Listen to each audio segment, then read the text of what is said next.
So I am going to speak on the value of complexity for working with particularly intractable social problems. So this is something that I've studied for about 20 years now, which are very difficult long-term social problems.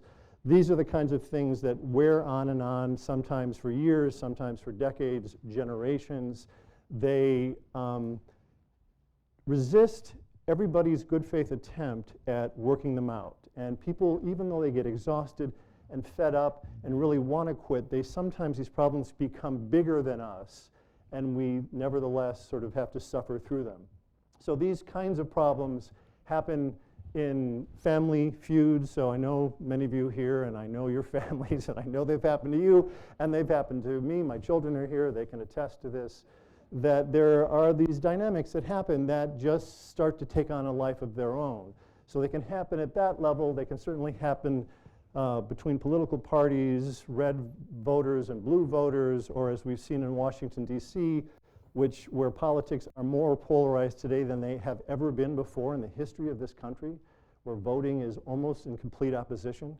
So those kinds of dynamics that sometimes last, in that case, 30 or 40 years, chronic patterns of urban violence or pockets of extreme poverty, which again just resist all of our best laid plans to address them, or protracted wars such as Israel-Palestine, Sudan, Syria now. So these are all intractable problems. And there's something that Karl Popper, who was one of the last century's best science philosophers, called cloud problems. He said that the world can be sort of separated into two types of problems. You have clock problems and you have cloud problems. Clock problems are those that you can kind of take apart and look at pieces of them and understand where the kind of problem is in a piece, and then sort of put things back together.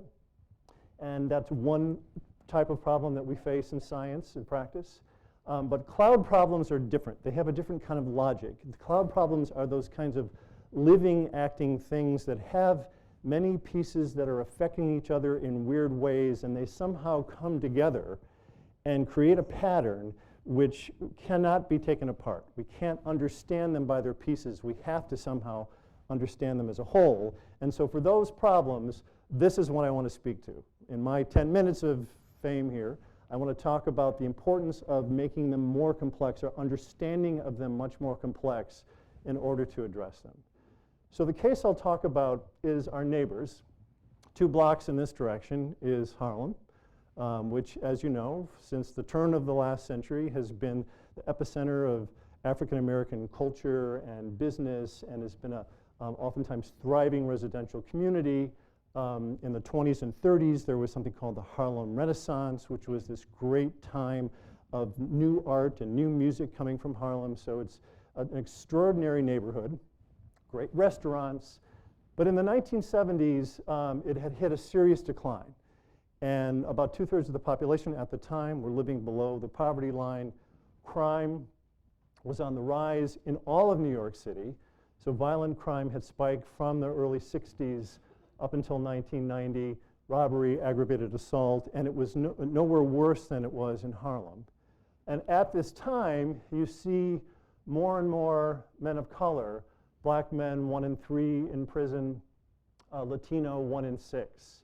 So you see this accumulating approach to incarceration of young black men, and this startling trend of more and more youth held in adult prisons and jails, which again, here you see a trend from about 85 to 97, but this trend again started at about that time. So this is the context of Harlem 1970, 1980, where this young man, a guy named Jeffrey Canada, comes up. He's born in the South Bronx. He's born to a single mother. She works menial jobs, sometimes relies on welfare to get by. And Jeff is something of a self-described punk. Hangs out with the boys, drinks, gets in some fights, smokes some weed, has a good time on the streets, carries a knife, and experiences that his neighborhood becomes more and more dangerous and more violent as drugs and gangs and more weapons come into the neighborhood. And so he experiences this change over time but somehow manages to stay in school, gets a scholarship to a good college, then goes on to Harvard Graduate School, and focuses a lot of his energy on his taekwondo and earns a third-degree black belt. And so about this time, he's particularly interested in coming back to Harlem and helping what he calls my kids, kids like him, kids that were born without privilege, with few opportunities, who are really on that tipping point of falling off and dying at early ages or making it. So he really comes back with energy to help those kids. So in about 1990, Jeff becomes the president of the Reedland Centers for Children and Family Services in Harlem. And his objective here is again, to help these kids, and particularly to help young black men survive, right? Because at this point, the statistics were alarming. They were either going to jail or dying at early ages. And he really wanted to focus his energy on that population. And so one of the things he did, which is this very creative, sort of brilliant strategy, was to create a program which combined conflict resolution and martial arts, the sort of discipline and strength and security that comes from martial arts, with sort of strategies for negotiation, and to train these young men so that they can navigate their environment better. He runs this program for 2 or 3 years. Ideally feels very positive about it, and then ultimately believe that it fails, right?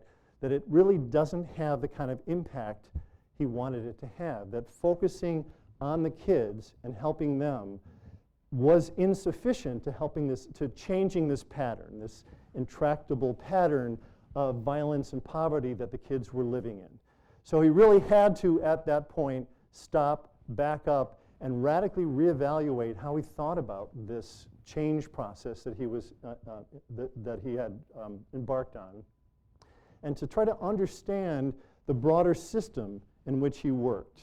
And so he started to think about the problem more like this, right? So this is sort of the type of factors that research tells us contribute to these kinds of long-term chronic patterns of violence and poverty in poor neighborhoods. Everything from macro poverty issues and insufficient access to health care and nutrition, the fact that you're all night long in an emergency room with your siblings because that's where you used to get medical care, and so you're not sleeping at night, and the fact that children that are exposed to lead paint early on have much poorer impulse control. So when people get in their face, they're much likely to strike out, be identified as violent and a bully, and that starts a process. So all of these things in this cloud of factors work together to create the patterns of violence. And what Jeff started to realize is that helping these kids and giving them training in conflict resolution and martial arts was a drop in the bucket. It was insufficient to trying to think about a problem like this that is truly a cloud problem, right? So it's with that kind of more complexification of his understanding, more nuance of his understanding of the situation, that he backed up and created what he called, at that point, the Harlem Children's Zone. So this was a kind of radical social experiment. It still is a social experiment that is about 10, 12 years in the making.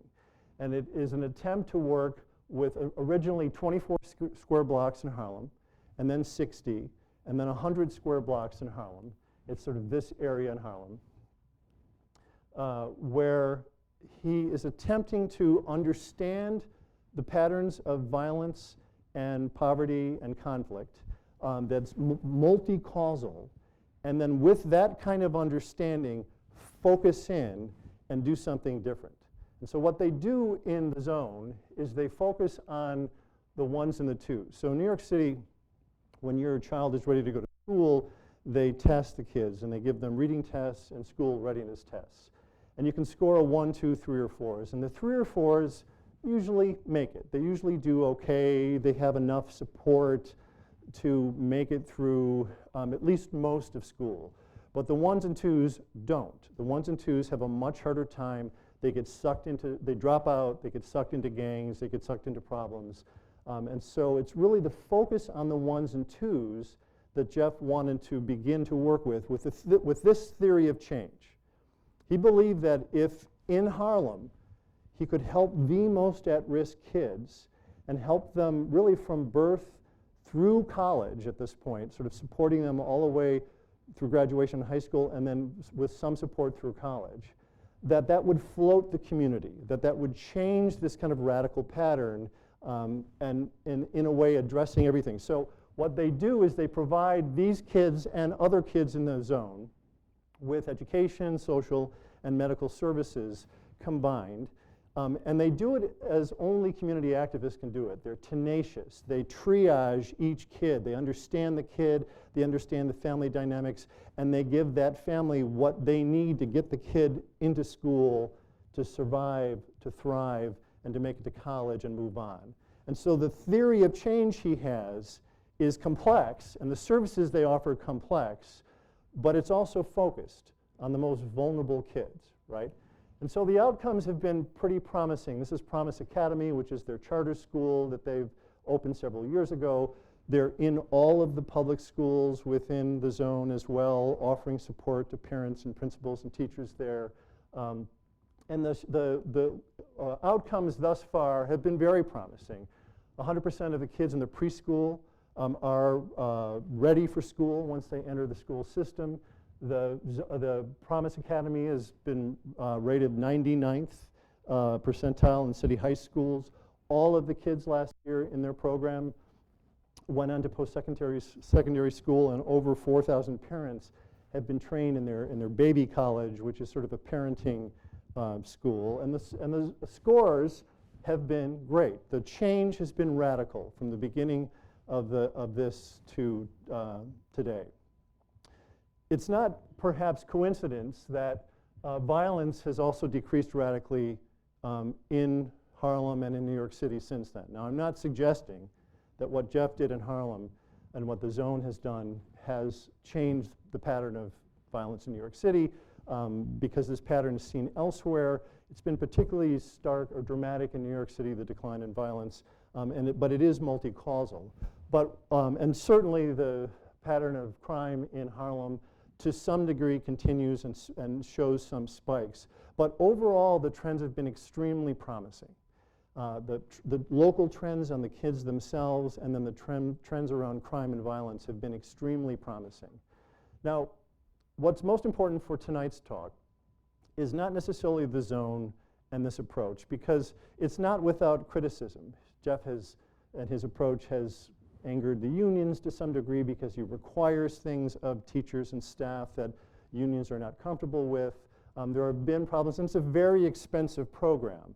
It takes a lot of money to give these kids the kinds of support they need to make it all the way out. And it's a long-term program. They say themselves that it's an experiment, and the trends are promising, and the benchmarks they've hit are very promising, but they don't know for sure whether it will have the kind of communal impact that they hope it will have. But it is an illustration of a principle, of an idea, that when we enter into trying to understand and deal with complex, difficult, multiply determined problems, that we really need to back up. We need to resist the temptation to go in and do what we think we've seen work elsewhere, or we've been trained to do and understand a certain thing, and to go for quick wins. And we really need to have a more nuanced understanding of what the problems are, what are existing programs that are there, and given that more nuanced understanding, maybe we go in, as Jeff did, in a different way. And this is what we do in conflict analysis these days, is when we face a conflict and we see that there are certain issues that have arisen and that seem to be kind of feeding each other, what we recommend is that people back up and understand the context of forces, the constellation of factors that are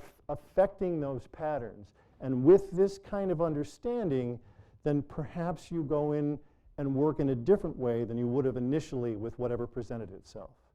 So this is affecting how we approach conflict analysis and work, how we think about sustainable peace.